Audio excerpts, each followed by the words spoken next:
అత్తయ్య మార్కెట్కి వెళ్ళి చాలాసేపు అయింది, ఇంకా రాలేదేంటి? సరేలే కొంచెంసేపు టీవీ చూద్దాం. ఈ టైంలో ఎవరా నాకు ఫోన్ చేస్తుంది? హలో, నేను చెప్పే జాగ్రత్తగా వినండి. మీ అత్తయ్య గారిని మేము కిడ్నాప్ చేసాం. ఏంటి మా అత్తయ్యని కిడ్నాప్ చేశారా?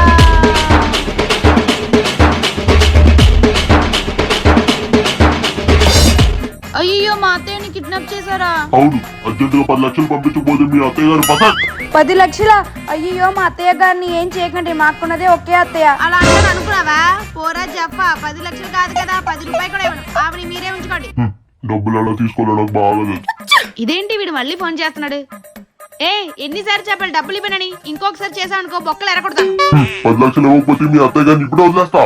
10 లక్షలు కాదు 20 లక్షలు ఇస్తాను. మా అత్తయ్యని మాత్రం వదిలేకండి, 2 మంత్స్ ఉండండి. పంపించేసాను, చూసుకోండి. డబ్బులు వచ్చాయి, ఇంక మీరు భయపడవసరం లేదు. వెళ్ళి పండుగ చేసుకోవచ్చు.